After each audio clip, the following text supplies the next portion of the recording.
Voilà, donc il s'agit du deuxième livre publié depuis peu par Anne Marielle aux éditions du Taillepré, Après ce que le bleu ne sait pas du fragile, qui a été publié en 2018. Alors c'est un recueil qui est illustré par Eric Henbick, qui signe des encres, qui symbolise l'instant fugace. Là, je vous montre.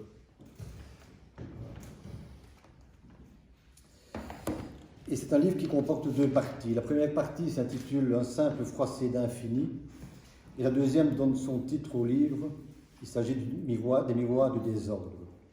Et cette seconde partie s'ouvre sur une citation de Christian Bobin. « Je vais attendre la danse du premier flocon de neige. C'est une attente qui peut remplir la vie comme l'écriture. »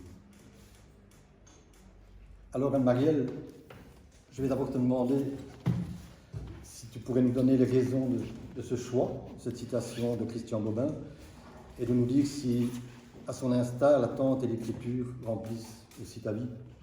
Nous dire quelques mots sur ce choix. En tout cas. Mais Christian Bobin est quelqu'un de très enthousiaste. C'est quelqu'un qui approche les choses avec beaucoup de tact, d'élégance, de sensibilité, de profondeur. Et il sait parler avec beaucoup d'aisance des très petites choses et des choses assez ordinaires. Et alors, quand il parle d'attente, il faut savoir qu'il s'agit évidemment d'une attente pleine, une attente attentive. Enfin, je suppose, je ne lui ai pas demandé, mais je pense que ça doit être ça. Donc, il parle d'un état d'éveil, de disponibilité poétique, d'une présence au monde, on va dire. C'est tout le contraire d'une attente vide, évidemment.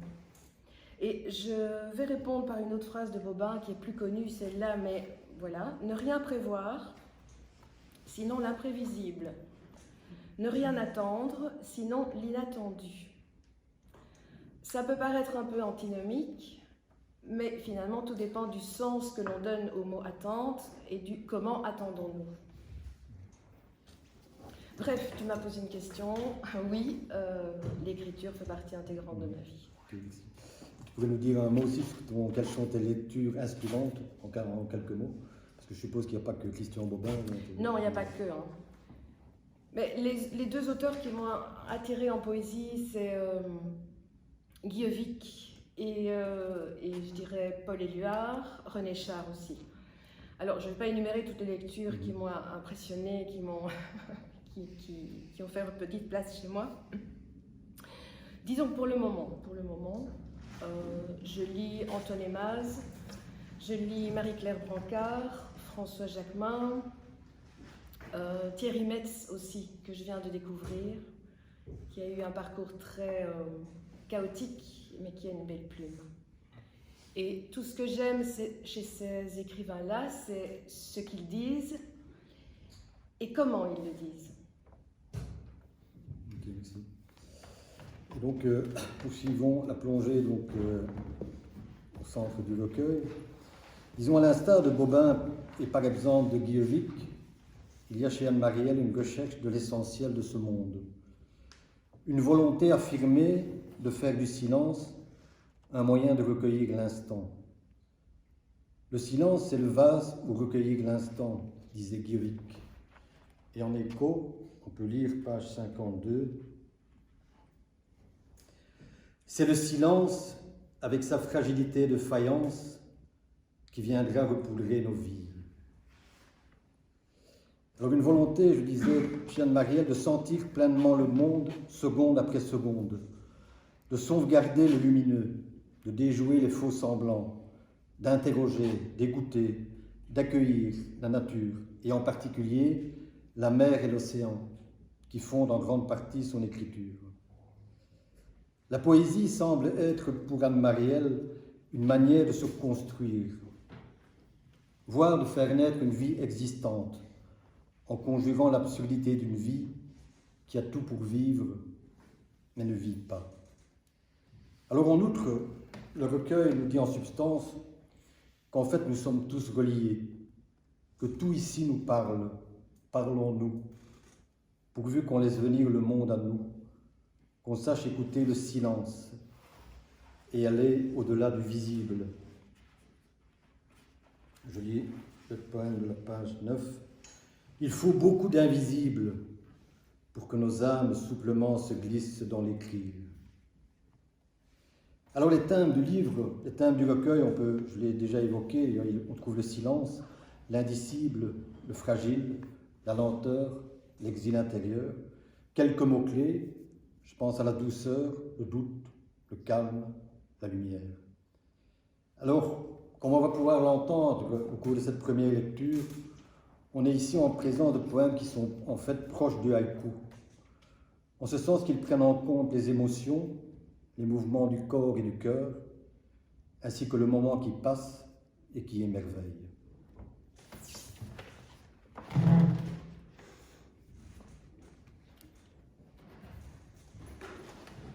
Les bruits enchevêtrés de l'univers rongent même nos plus solides racines. Il faudrait parfois être sans mémoire et enterrer les mots pauvres qui s'échangeaient dans l'illusoire.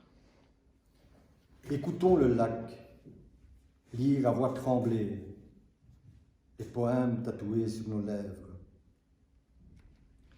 Suivre nos doutes à la trace pour les empêcher d'aller mordre la lumière.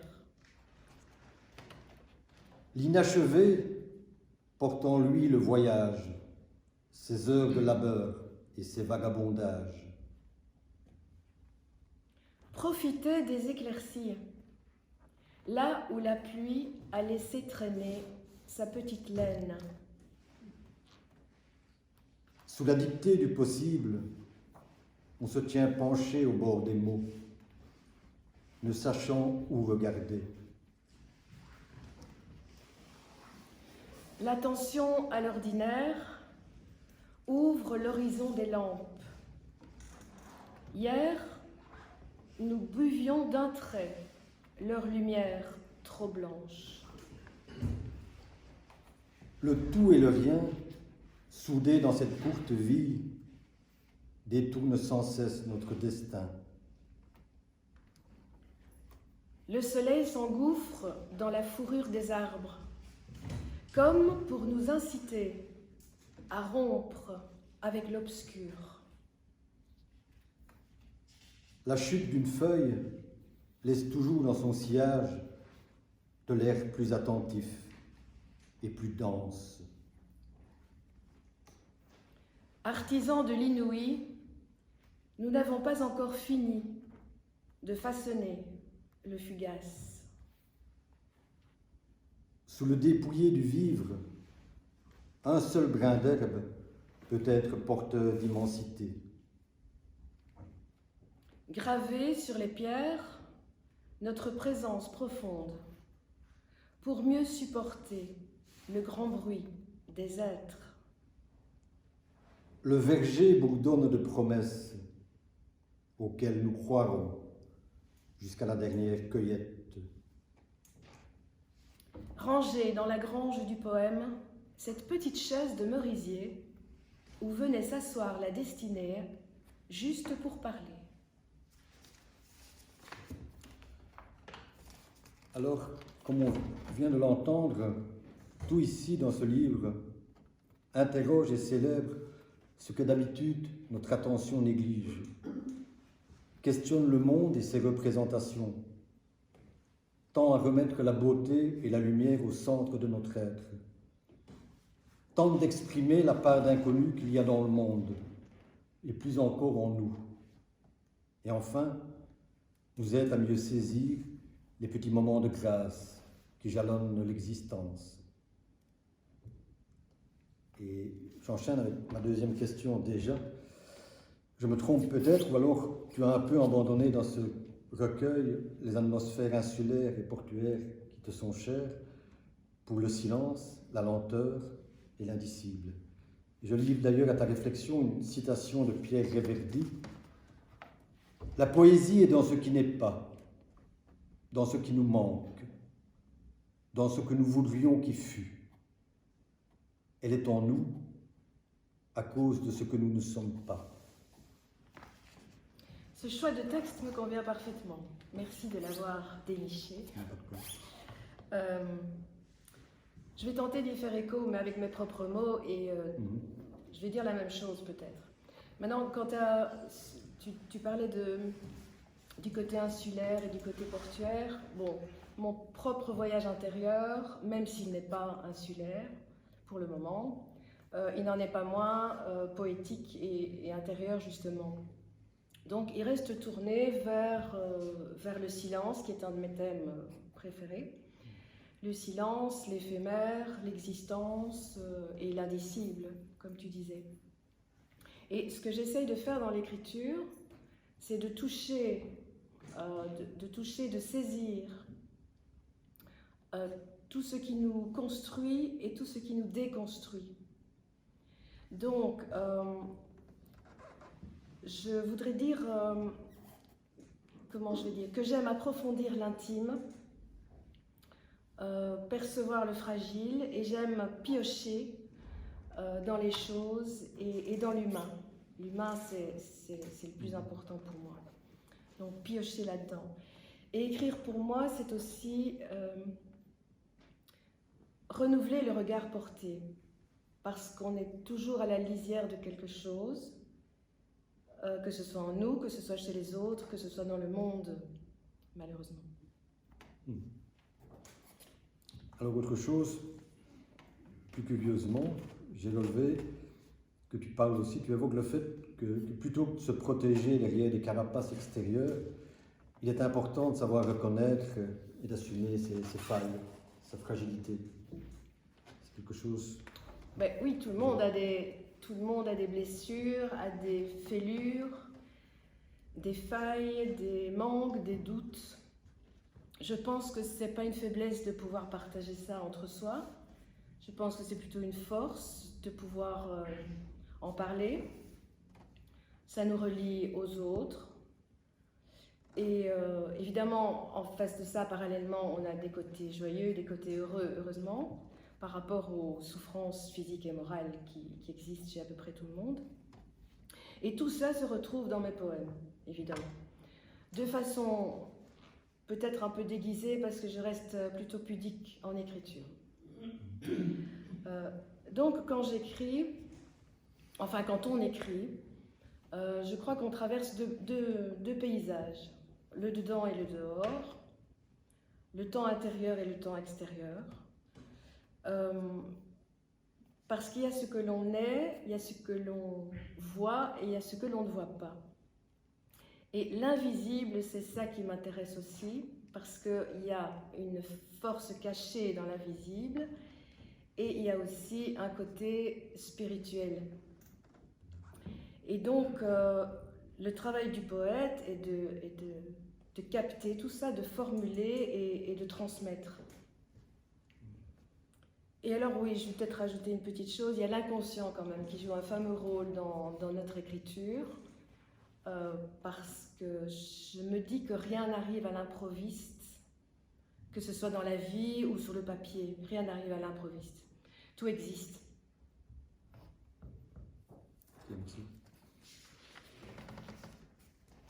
Donc ici, on voit, on a pu entendre dans les propos d'Anne-Marielle, on est ici en présence d'une poésie qui nous aide à maintenir le regard de l'enfant en nous, c'est-à-dire de retrouver une vision neuve des choses, comme tu viens de le dire il y a peu de temps. On est ici en présence d'une poésie qui cherche le réel au-delà du réel, honore le vivant et est en rupture avec le bruit d'un monde où tout va trop vite, où on ne doute plus de rien et où on a tendance à vivre dans l'ignorance de soi et des choses. On est ici enfin en présence d'une poésie soucieuse de s'ouvrir sur la lumière qui jaillit inopinément de la vie. C'est comme une cueillette d'instant. Et une poésie où rien n'est asséné, mais seulement suggéré.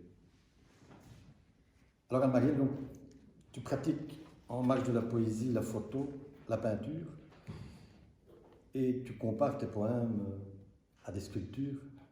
Alors, tu pourrais nous dire en quoi ces arts sont complémentaires pour toi, et aussi, est-ce que le fait de pratiquer ces arts permet-il de combler quelque part l'inadéquation des mots à dire le monde, comme si la peinture, par exemple, viendrait dire ce que les mots ne peuvent pas exprimer, par exemple.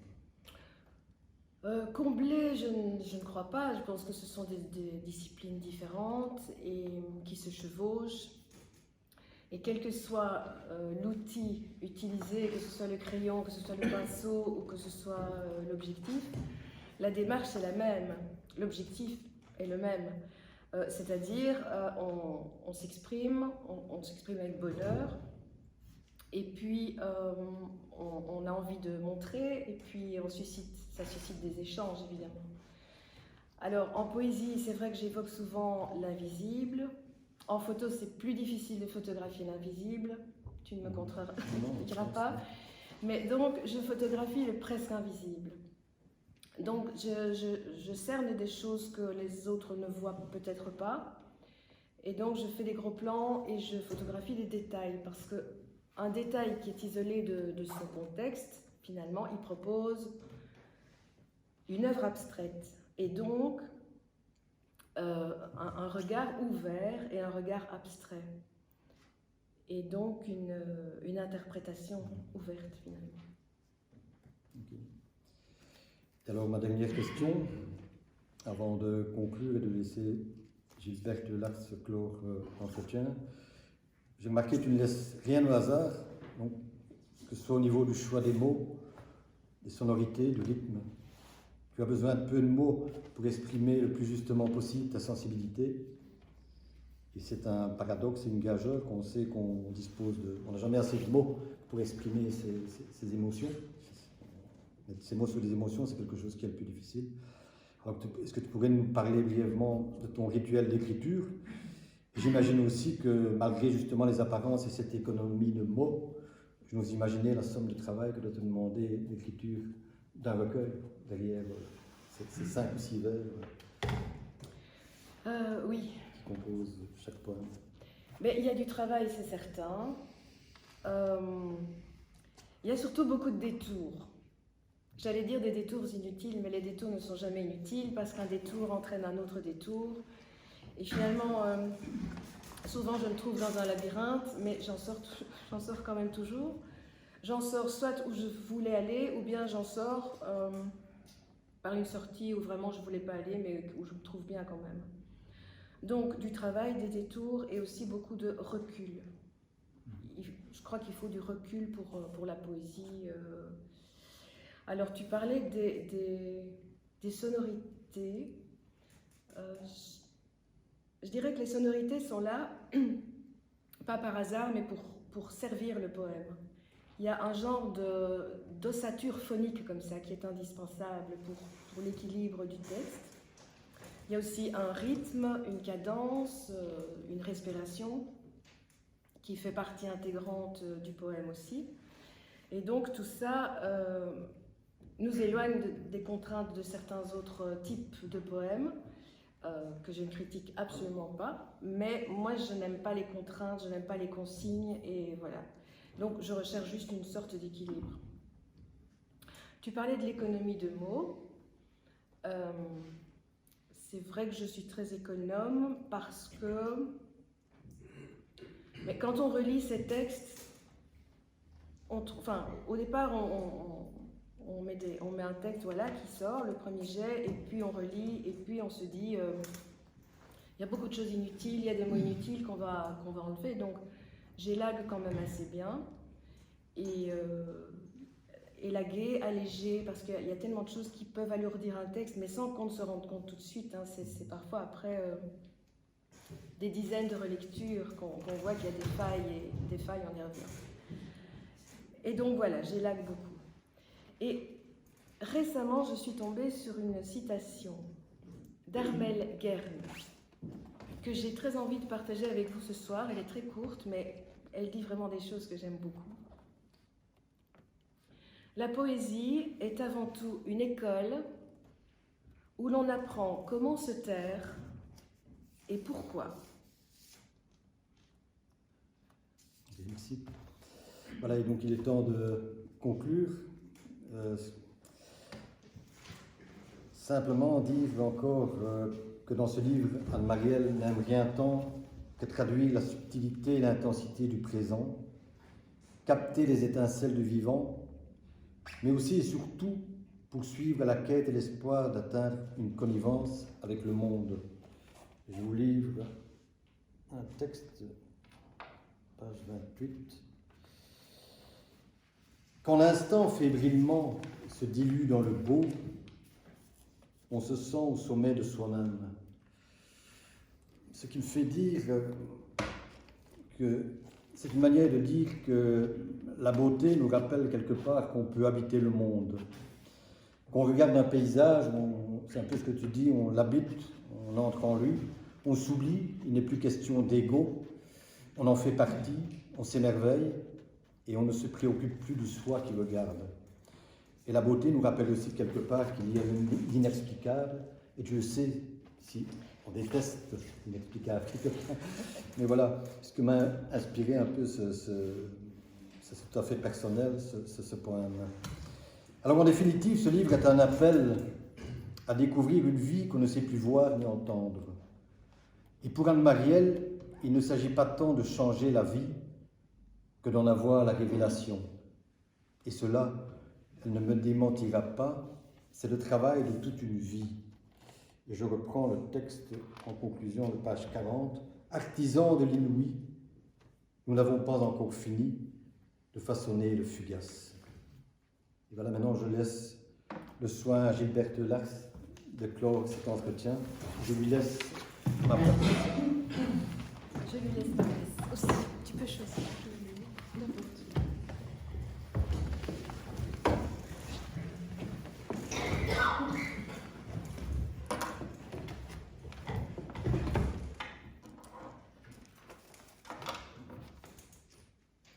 Un désordre d'îles scintille sous le langage. Nous y ferons escale, le temps d'un peu grandir.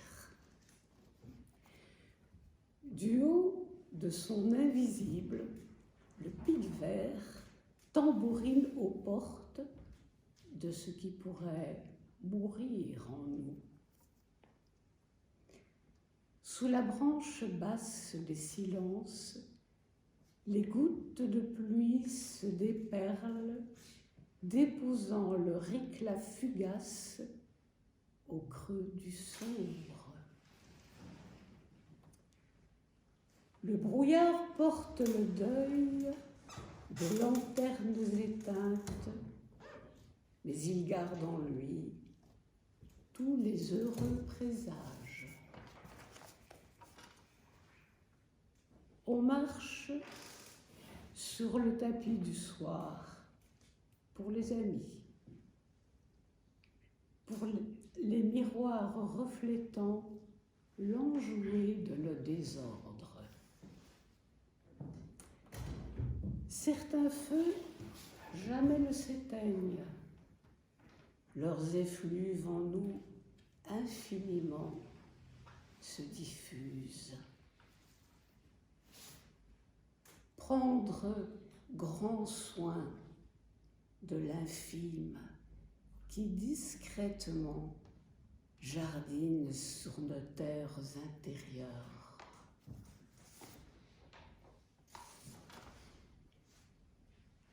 Que cherchons-nous sur la doublure du dire, sinon les remords, les remous, de nos âmes tourmentées. La lune ce soir déverse son trop-plein d'enfance, offrant au monde une abondante sérénité. Gravissons lentement le versant blanc du très simple vers la suprême